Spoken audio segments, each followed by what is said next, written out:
So how do you create urgency in sales?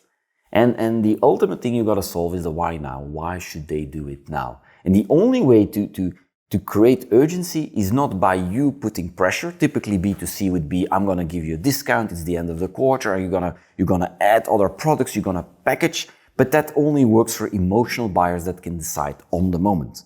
If you don't have that and you're in a hierarchical environment where you have many layers in B2B, you got to do something else. You got to start really showing the problem. You're going to put meat on the bone of the problem, that if they don't solve the problem, this is something that can happen. And there are several techniques in how to do that, actually. One of the techniques is, if they're really sure about the solution, is to make them insecure by explaining that the problem that you think, or better, the solution that you think you need is not the right one. There is another way to do it.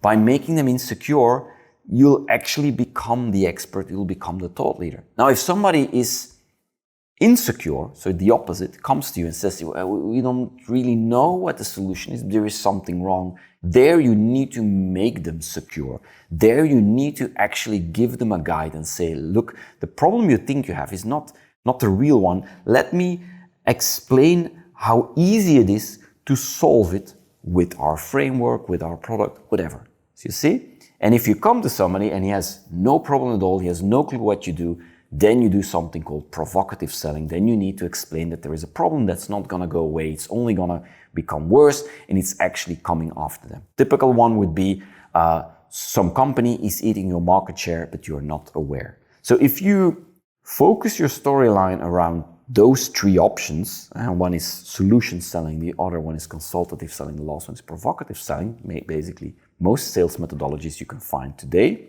If you focus around that, you can create an internal tension with the person you're talking with, and that creates a sense of urgency. The material you send them, of course, pushes that, and you can do that by use cases, you can do that by competitive stories, you can actually send them pieces of the news, stuff that you see that actually triggers again the same reaction.